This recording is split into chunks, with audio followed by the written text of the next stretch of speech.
Yeah, it was quite complicated yet simple, I guess. You know, my mother and father, I think, were not necessarily the best union.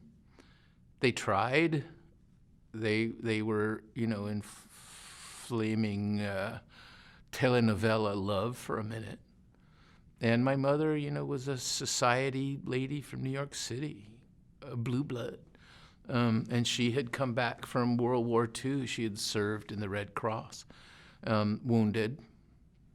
My father had been in the Mexican Army on the presidential staff, I think soul wounded by what he had seen and done. And they met in San Francisco, and somehow he romanced her and he swept her off to Mexico. And where she landed was a dirt street in Tijuana, which was a shock to her, which she never got over. And she tumbled from her society life into what to her was poverty and dirt. And I had tuberculosis as a little child, and they brought me back to the United States so I wouldn't die. And that was my father's journey north then.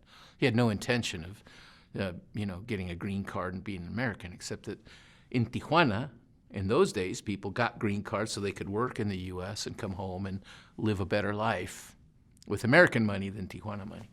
So that happened, and what transpired was the family divided out. My mother, I always say on tour that the kitchen was United States and the living room was Mexico. And my mother called me Luis, and my dad called me Luis. And my mother never spoke Spanish. And she was quite, she was like the sheriff of English. Her horror was someday I would say, I ain't got none. And she'd say it over and over again. Oh, what are you going to say? I ain't got none? So I always had to speak this really exemplary English around her. My father was the other side of that coin. You're getting a gringo accent, mijo. Habla bien, don't sound like them. And at the same time, he was trying to learn English so that he could dominate, so he could do better in the United States. And he memorized the dictionary, 5 pages a week. And he would sometimes make me give him English tests. So this was a really interesting, complex thing. And my mother actually won the war by introducing literature to me, reading to me at night. I've written about this before, but she would start it out with Dickens. And I thought, what is this?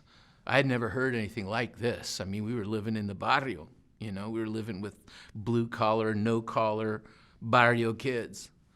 And all of a sudden, here's this Dickens. And I thought it was interesting, but I didn't quite understand it. And then she switched to Tom Sawyer, Mark Twain. And Mark Twain, I always say, was my first author because it was astonishing.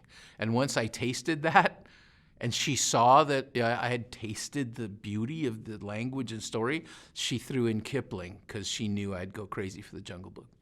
And my dad was sort of stuck. What am I going to do? He felt like he was losing the culture war. All the TV was in English. Lucy. He hated the Lucy show because Ricky Ricardo made fun of Latino men, made us seem like fools. Rock and roll, he hated that. All the books, he hated that. Comic books, he really hated that. It was all English. He was losing his grip, so he was trying all the time to sort of inculcate more Mexicanness into me until he realized he just needed to take me into deep Mexico and no trace of gringos whatsoever. Sort of an emergency deployment into the field. And that's how that battle kind of played out.